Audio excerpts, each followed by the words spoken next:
In addition to that, we had a disaster case management working group that pulled together, and we developed some disaster response process improvements that have already benefited communities in Texas and in Florida and in Louisiana.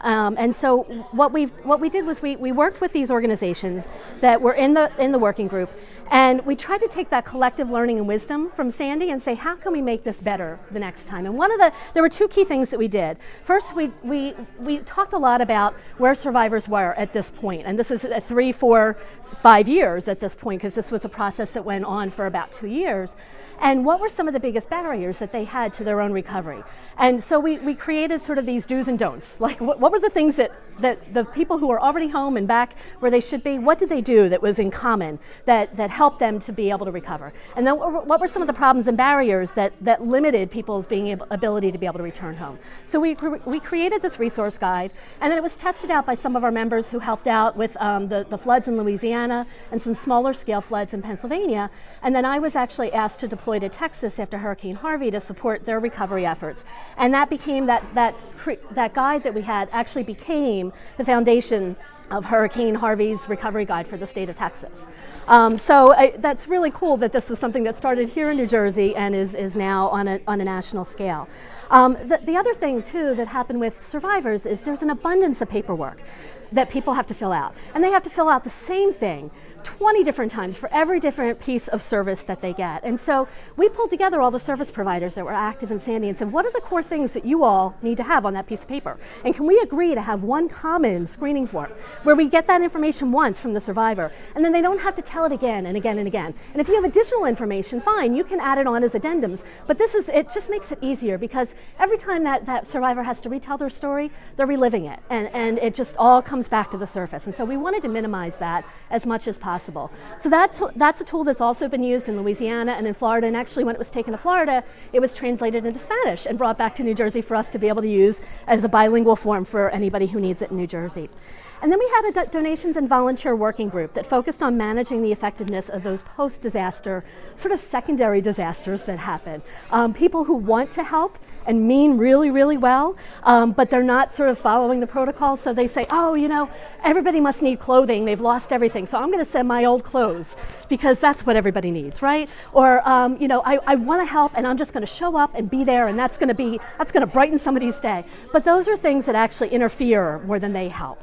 The Governor's Office of Volunteerism, their phone number got out on one of the governor's press conferences.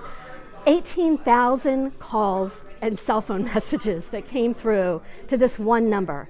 So that's not a response. That's not that's not helpful to anybody. So we worked closely with our governmental partners, and we had created a resource called helpnjnow.org. And this was actually done before our creative NJVOAD event. But what we did after that was we really took that tool and said, okay, there's still, even though we have this tool now in place, and this becomes what it does in a disaster, it basically becomes a virtual volunteer reception center.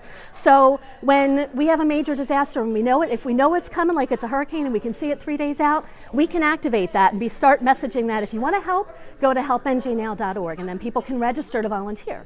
And then that way they're in a system. We know what their skills are. We know when they're available. If we're looking for a Spanish-speaking nurse in Highlands, we can find somebody who can hopefully fill that need. And so that was one of the big things that we had. But we said, you know, that's not enough, because we know that people are still going to come. So we said, you know, one of the partnerships that grew out of Creative New Jersey VOAD was with the state library system. And we said, there's libraries in every community.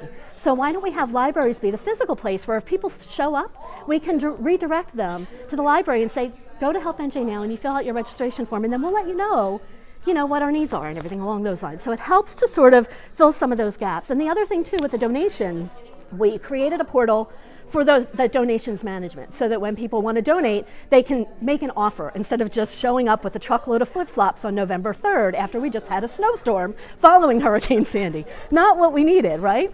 And so what we did was we created this portal so they can make those offers, and then we can work with our folks at the county and the state level to figure out what the needs are and try to direct those needs directly to where they're needed. Or just say, you know what, we don't need that at this point, but maybe we will when we get to recovery. Can you hold on to it for us? And have lot better system for managing that.